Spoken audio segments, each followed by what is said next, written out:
Today we want to show you how we make the feed for our chickens.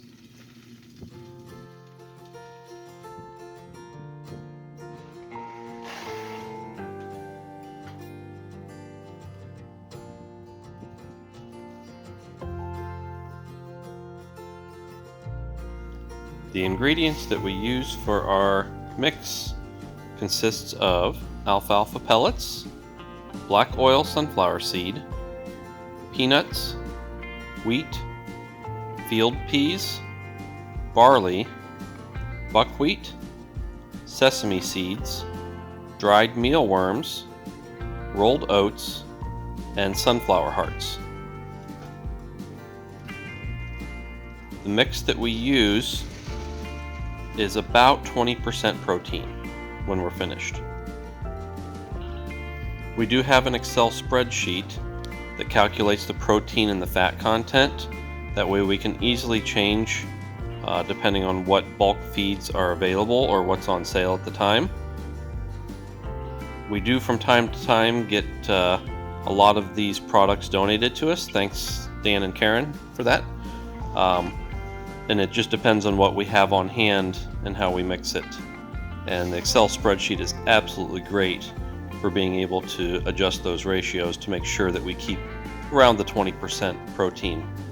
That way the chicks and the adult chickens are all going to be able to eat the same mix. The current batch that we were working on here cost us about $24 to make about 50 pounds of it that's mixed and ready to feed to the chickens. So a lot of these feeds we get from multiple sources depending on where we can find the best price and what has them available. One company we use is called Azure Standard. We get a lot of stuff from them. We also use a lot of different feed supply stores in this area. We have like a Rural King, or you might have like a TSC or something. So you have to check the prices and see what's best to get from each store to get your best price.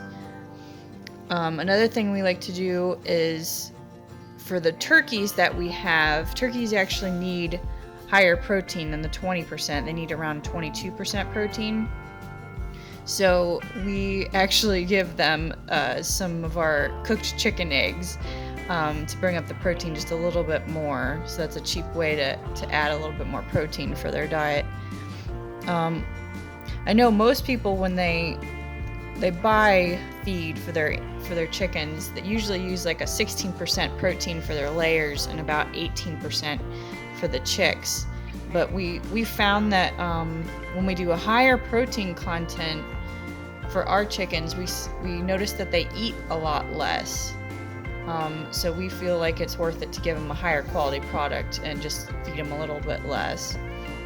Soaking the feed also really helps with that, so it's more the nutrients in it are more absorbable when you soak it, so they eat a lot less because they don't need as much. Another couple other things that we like to give them, you obviously give them grit because chickens don't have teeth, so that you have to have the grit to help break down the food. And then once the hens start laying, we give them Free Choice oyster shell to add calcium to their diet so that their shells are really good and strong. We also offer Free Choice kelp and also charcoal, which we only started doing that after we noticed that all of the chickens were always hanging out in our fire pit and they were eating charcoal every once in a while. So when I offered it to them Free Choice in their coop, every once in a while they would eat it. So I figured if they're eating something that makes them sick or whatnot, then they can have the charcoal Free Choice if they want to make them feel better. So that seems to be working out pretty well. The kelp, if they're free ranging, they don't touch the kelp, but if I have to keep them in their coop, they go after the kelp like crazy, so we've just been offering that Free Choice as well. So why do we take all the time to do this? Basically, when we first got chickens, we looked at all the available packaged feeds that they had, and we didn't want anything that had soy or corn in it because we have a lot of allergies, and I didn't want something that I was going to be eating those items either. So the ones that I could find that were completely soy or corn free were extremely expensive, probably twice as much as what we're paying now for all of our items to mix. And right now we have over 100 chickens, so it gets really expensive very quickly. So part of the reason was for health reasons, and the other part of the reason was just for cost savings. So we don't have a lot of extra money, but we have a lot of extra time, so we can make the time to spend doing that. Once we got started into grinding our own feed, we realized we needed a larger industrial grinder like this one. You can adjust the fine or coarseness of the grind with the knob on the front of it, as we've been doing here. And it works very, very well for grinding both chicken and pig feed. We try to grind just enough to last us for about 2 weeks. If we grind any more than that, the oils from inside the seeds and the things in the mix end up going rancid, and we want to keep the freshest feed for our chicks as possible.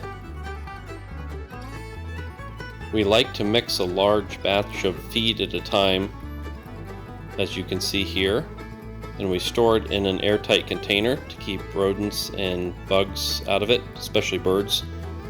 And when we're ready to grind some more, when we run out, we'll grind just 2 weeks at a time then.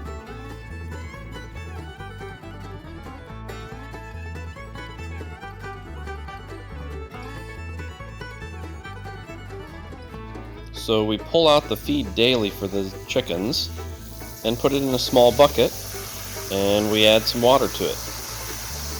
We let this soak overnight for the feed the next day, and we cap it up, that way nothing gets into it.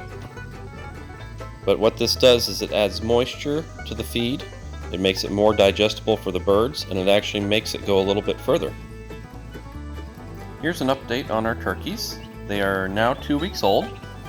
We do only have 7 out of the 12 left, but we've read that there's about 50% loss on these, so at this point we're doing pretty decent with that.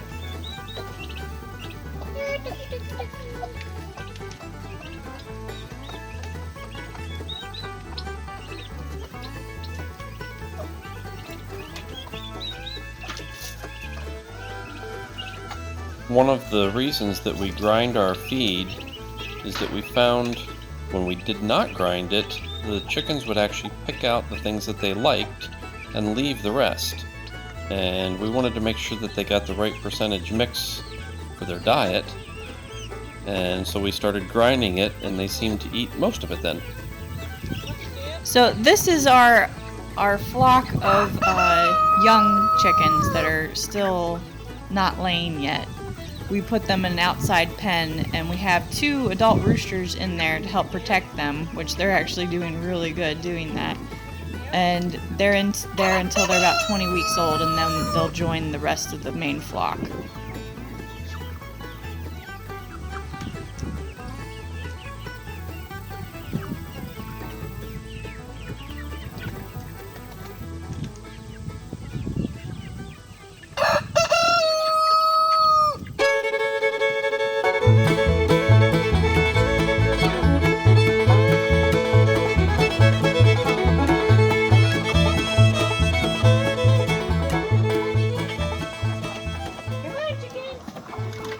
Things can get a little crazy in the main coop. Right now we have 41 hens, and 33 of those hens are laying. We usually get about 2 dozen eggs a day, and we also have 3 roosters and 3 cockerels in there. Our group consists of White Rocks, Barred Rocks, Orpingtons, Wyandottes, Australorps, Jersey Giants, and Golden Buffs. Unfortunately, right now, the main flock has to be out here in the run because our garden is in full swing and we have lots of produce out there. and they would tear it to pieces. But hopefully they can get out on some fresh grass this fall.